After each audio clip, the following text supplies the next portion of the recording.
নবী করিম সাল্লাল্লাহু আলাইহি ওয়াসাল্লাম বলেছেন, ইদা মাতাল ইনসান ইনকাতাআ আনহু আমালু, মানুষ যখন মৃত্যুবরণ করে তার আমল এর ধারা বিচ্ছিন্ন হয়ে যায়, আর কোনো আমল সে করতে পারে না। কিন্তু তিনটা আমলের ধারা মৃত্যুর পর অব্যাহত থাকে। তার মধ্যে একটা হলো সাদাকায়ে জারিয়া, যেই দান এর উপকারিতা দীর্ঘমেয়াদ পর্যন্ত মানুষ পেতে থাকে। ধরুন একটা গাছ লাগাই দিলেন, এই গাছটা যতদিন আছে মানুষ সে খাইলো, পশু খাইলো, তারপরে গাছ থেকে কাঠ হলো, সেটাকে ব্যবহার করলো, ছায়া হলো, অক্সিজেন হলো, আপনি এটার সওয়াব পেতে থাকবেন। ঠিক একইভাবে আপনি একটা টিউবওয়েল গেড়ে দিয়ে গেছেন, মানুষ পানি পান করছে সেখানে বছরকে বছর ধরে, যুগ যুগ ধরে, আপনি চলে গেছেন, তাও এটার উপকারিতাটা বহাল আছে। যতদিন পর্যন্ত এটার উপকারিতা বহাল থাকবে, আপনার আমলনামায় মানুষকে দানের যে সওয়াব, আপনি এটা সওয়াবের মেশিন লাগাই দিয়ে গেলেন। এই জন্য সাদকায়ে জারিয়ামূলক খাতগুলোতে দান করতে হয়। মসজিদে, মাদ্রাসায় কোনো অভয় মানুষকে এমনভাবে দান করা যে দীর্ঘমেয়াদে তারা উপকৃত হবে।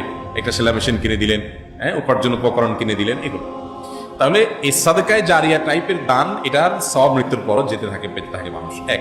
আরেকটা হলো ইলমুন ইউনতাফাউ বিহি, উপকারী ইলম, যে ইলমটা দুনিয়াতে আপনি রেখে গেলেন, এটা যদি অন্যের জন্য উপকার বয়ে আনে, আপনার মৃত্যুর পরও তার কারণে সওয়াব হবে।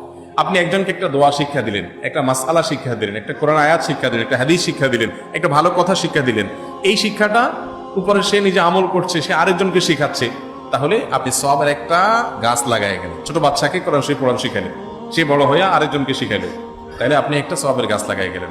কাউকে ভালো কিছু শিখায় যাওয়া, কোন একটা উপকারী ইলম রেখে যাওয়া, আপনি কিছু কোরআন ছাপায় মানুষকে দিলেন পড়ার জন্য, সেটা পড়লো মানুষ, আমল করলো, আপনি সওয়াব পেতে থাকবেন যতদিন পর্যন্ত এটার উপকারিতা সে পেতে থাকবে।